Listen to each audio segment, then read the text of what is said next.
The plastic blade sliced the air with a sharp crack, close enough to her arm that she felt the wind of it. Laughter followed, cruel, dismissive, echoing across the training bay like the sound of a door slamming shut on respect. For a split second, Olivia's heart froze. Then she remembered exactly why she was there. And she refused to move.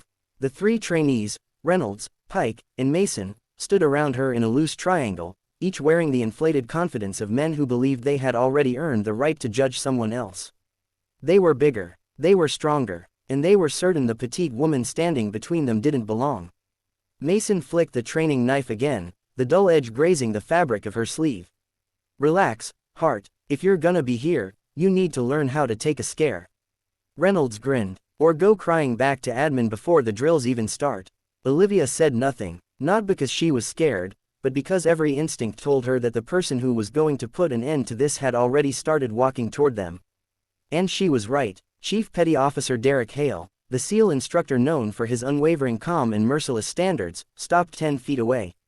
He didn't shout, he didn't curse, he simply raised a hand, the kind of gesture that quieted a whole storm. But the 3 trainees didn't see him yet. Pike stepped forward, twirling the knife and smirking. Come on, Hart, let's see if you belong. Don't flinch. Then, with a sudden snap, he dragged the blade down the front of her uniform shirt, not enough to injure, but enough to cut the fabric clean open. The laughter that followed lasted only 1 second. Because Chief Hale stepped in. And everything changed. He grabbed Pike by the wrist, twisted, and the knife clattered to the floor. Before the others understood what happened, he swept Pike's legs and slammed him flat on his back with a thud that knocked the breath out of the entire room. Reynolds rushed forward. A mistake. Hale ducked, pivoted, and yanked Reynolds' arm behind him in a joint lock so sharp the trainee cried out. He planted him face down. Mason hesitated, just long enough for Hale to turn, step, and drive him backward with a controlled shoulder strike. Mason collapsed like a tent folding in on itself. 3 seconds. 3 trainees on the ground. In silence thick enough to feel. Olivia's uniform hung ragged where the blade had sliced through it. But she didn't touch it. Didn't cover herself. Didn't tremble. She simply met the instructor's eyes. Hale looked at her, not with pity, not with surprise, but with a quiet evaluation. Did you fight back? Olivia shook her head. I didn't want to escalate, sir. Good, he said, because handling conflict starts in the mind, not the fists. But, he looked down at the 3 groaning men. Respect is not optional in this building. And anyone who can't give it will learn why. The room felt different now, heavier, charged, waiting. Hale turned to Olivia again. Hart, walk with me. As they moved across the training bay, trainees on the sidelines watched her with new eyes. Some looked impressed, others embarrassed, but all of them looked. Because the message was clear. She wasn't leaving. She wasn't intimidated. She didn't need to raise a hand to prove she belonged. The backstory they never knew. In Hale's office, Olivia expected a lecture or a report to file. Instead, he asked just one question.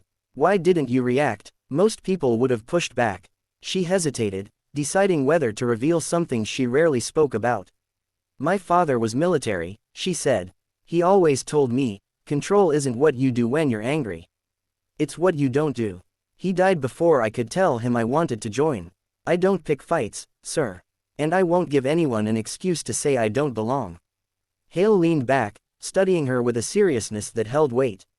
You train harder than half this class, he said. You follow orders, and you're the only one who didn't lose your head under pressure. That matters. Olivia exhaled, feeling, finally, a crack in the wall she'd pressed against since training day 1. Tomorrow, Hale said, you'll run the close quarters drill with me. And I'll make sure everyone sees why you're here. The turning point. The next day, the entire class lined up around the CQB mat. Reynolds, Pike, and Mason stood bruised and stiff, but quiet.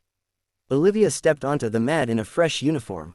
Chief Hale spoke loudly enough for the whole room. This is Hart. She earned her spot. Today, you'll see why.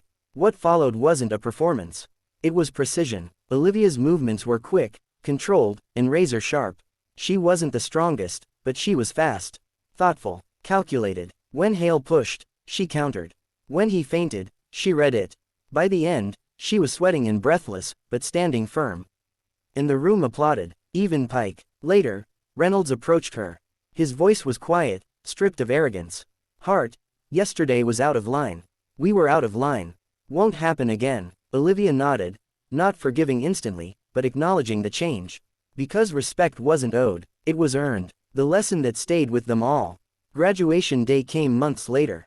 The trainees stood in formation, the sun warming their uniforms, their accomplishments, their scars. Chief Hale addressed the class. This program tests more than strength, more than endurance. It tests your integrity. Hard reminded us all that courage doesn't always look like a fight. Sometimes it looks like restraint. Sometimes it looks like standing your ground without swinging. He paused, letting the message settle. And sometimes, he added, glancing briefly at Pike, Reynolds, and Mason, it looks like admitting you were wrong and growing anyway. Olivia felt her throat tighten, not with sadness, but with pride. She had come to prove something to herself. She was leaving having proved something to everyone else.